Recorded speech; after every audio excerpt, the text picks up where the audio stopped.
The mad rugby continues. Let's talk about those mad lads in Paris then. France against Australia has just finished, and mad in a very different way to Ireland, South Africa earlier. No less entertaining in its own way. Loads of points, and spoiler alert, here is the final result. Victoire pour la France à Paris. 48 à 33 was the margin of victory. 15 points to win. The most points that France have scored in Paris this year, and the most points that they've conceded as well, which tells a story. Also, what's a strange story to tell is that's probably the best that Australia have played in the month of November, but they got absolutely pumped. In the end, a 15-point margin. In the end, I stress. Let me know your thoughts in the chat down below. Give the video a thumbs up and hit subscribe. Australia woke up and started the game on fire. I thought they were kind of cooked and done and just couldn't wait to get home. It's sort of contrasting. There's like a weird contrast with these two teams. Fabien Galtier is under pressure, and French fans are a little bit grumpy about how their team are playing. And yet they scored 48 points and actually showed some real signs of potential green shoots, which is a mad thing to say because France are really good. And for chunks of the game against South Africa, we saw how much they got into Ireland. France were on top against South Africa. So they're not that bad. I think it's just that the bar is set that high for France that the expectation is higher than what they are currently delivering. But there were moments. But yeah, Galtier's had some people sort of raising their eyebrows, thinking he's not getting the best out of the team. And Joe Schmidt, who, I mean, it seemed like he'd done an absolutely incredible job with the way that Australia played against the British and Irish Lions and that win in Ellis Park. But now, as we finish Joe Schmidt's reign, that win in Ellis Park is doing a lot of heavy lifting because Australia do not look nearly as good. But they just look gassed. But they really tried, inspired by Angus Bell on his 50th Test match. They tried to pull out one more big performance, but it was not enough. Louis Bielbieri and Max Jorgensen are absolutely class. They are the two of the best young players on the planet, but the two best young wingers on the planet. And actually, Max Jorgensen, Louis Bielbieri scored a very classic Louis Bielbieri try, and Max Jorgensen scored a very Louis Bielbieri try as well. A couple of brilliant moments. It was quite fun watching Benjamin Kayser, a man on the edge with frustration at halftime, and then actually seeming quite happy at halftime. The Jekyll and Hyde show of France, and I think a lot of the positivity from France fans is coming when they look at their young players. I've just mentioned LBB, Le Beep Beep, but Nicolas Deportier, that was a big statement performance from him at 13, opposite Suali'i, and there was only one in that battle on this occasion, and Calvin Gorge coming on. And with not many 12s and France having to keep going to Gael Fickou with Moefana out, I mean, they have got another potential baller right there. And when you look at Dupont being back, Gorge, Deportier in the midfield, and the back three that they've got some wild talents. Atesogbi as well is another. I mean, so many good young players. So I would be feeling very positive if I were French. They just have, like I say, very high expectations of their team. Luke Pearce, nice to see him getting a crack at refereeing today. Also nice to see that he's not the story coming out of this game. Nice to hear his French as well. I do like, however, that Luke Pearce feels it's necessary to translate the word advantage. He says to Australia, advantage Australia, and then turns to France and says, avantage. I mean, how would they possibly have understood him? But fair play on the French. He is actually getting really quite good at that now.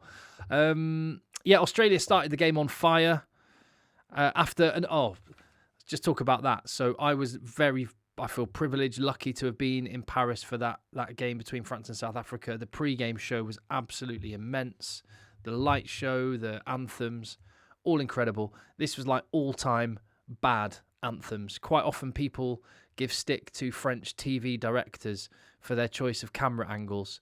On this occasion, all the stick should be directed to the sound engineers in France for absolutely ballsing that one up. Fortunately, the game was a bit better than that. On the camera angles, French directors are amazing. Yes, they'll struggle to find certain camera angles when it would be useful to have them, and then they'll suddenly find them and put it up on the big screen 1,000 times when they really, really want you to see something. But also, there was one one amazing shot of a conversion for Tain Edmed, where the shot of the conversion was basically from outer space. You had to really squint to see it. Oh, it went over. It was a good conversion as well. And then they'll do slow-mos. It's just so avant-garde. I love it. So yes, we had Australia starting on fire. Ikitau with a big carry. Matt Fessler with a try. Billy Pollard had to pull out before the game, and so did Carter Gordon. So Tain Edmed was in. Nicolas Deportier scores a try back. Louis Bielbiere with a break puts him in beautifully. Angus Bell, what a try, what a player on his 50th Test match for Australia. Outside the 22, cuts a beautiful angle. Power, wheels. What a try from a prop. He is such a special talent. Then Toma Ramos hits back, and this was it. It was like the game earlier between South Africa and Ireland was like two heavyweight prize fighters just slugging it out for 12 rounds. One of them taking shots on the ropes and then the other one, and then having to swing out. This one was just haymakers from both teams, all sides. No defensive guard up, just haymakers. And it was one shot by one team, one shot from another. Ramos hit back, Flamont with the run. Deportier was the try scorer last time, turn provider, gave Ramos the pass on the left. Louis Bielbiere then scored a try, which this kid, Louis Bielbiere, is absolutely unreal. I'm almost, because his performance tonight was so good, I'm not suggesting he should have won World Player of the Year, although for what it's worth, I actually think he probably should have. It depends when it is. I think it's counting from last November and not including this November. And if that's the case, I think Louis Bielbiere has been the best player between November last year and October this year overall. I'm not begrudging Malcolm Marks. He's had a fantastic 2025. But if it is on all of 2025, as in including today, why not wait until tomorrow to name it?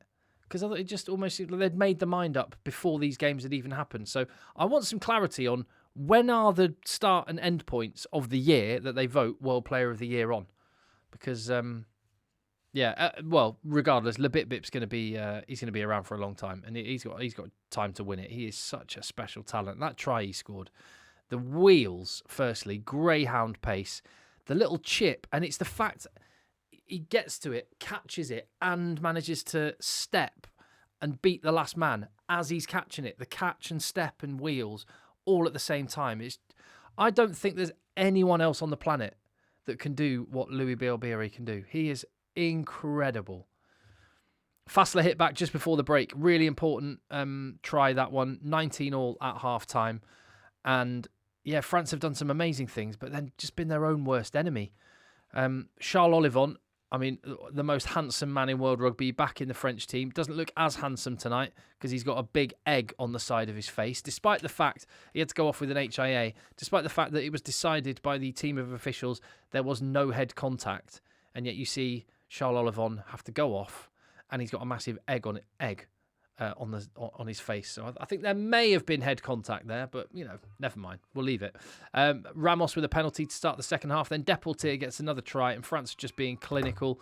Louis Bielbiere just drawing the last man and putting him in. So Louis Bielbiere has set up 2 tries, scored one himself. Deportier scored 2 and set another one up. So these two are having a proper game of it. But Max Jorgensen matching the LBB energy, breakaway to make it 27-26, and an awesome try with the little kick ahead, which he gathered himself. But then it was France's Maul that went to town, or Maul on both teams. Nasser scored a try for Australia, and in between, 2 tries for France from Marchand and Lamotte.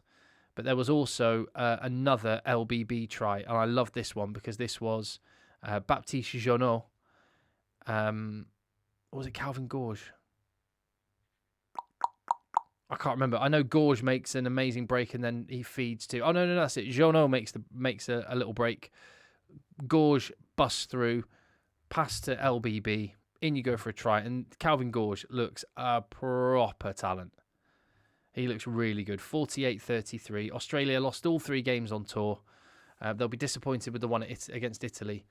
But they were much better in this game against France, which is harsh on them because they lost by 15 points. France, their defence is not where France's defence needs to be, but they can do some wild things in attack. The crowd were enjoying themselves. There was a bit of pump it up at the end, and what's that one? Na na na na na na na na na na na. The one they always play. No Sweet Caroline. So I'm good with that. I can't wait for the Six Nations already. That's it for France and Australia for 2025. Joe Schmidt, fair play, well done. He didn't have the squad and the depth to keep the momentum going that he generated, but he saved 2025 from a international rugby perspective. He made the Rugby Championship really interesting with that win against South Africa in South Africa, a historic win for Australia.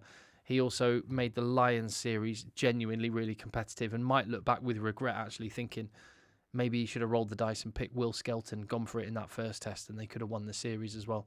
And for France, wildly talented attacking players. And when they click, I think it's a when, not an if. When they click, they're going to be incredible. It's interesting that out of France, there are noises starting to come now that maybe the top 14, amazing competition as it is maybe hurting the chances of the French national team because it is such a grueling competition and players have to play so much.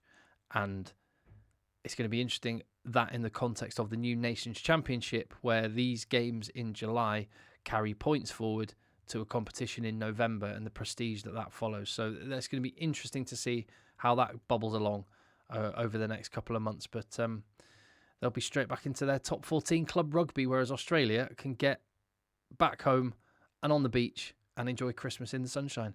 Let me know your thoughts. Give the video a thumbs up, hit subscribe. Thank you for watching, and I'll see you on the next one.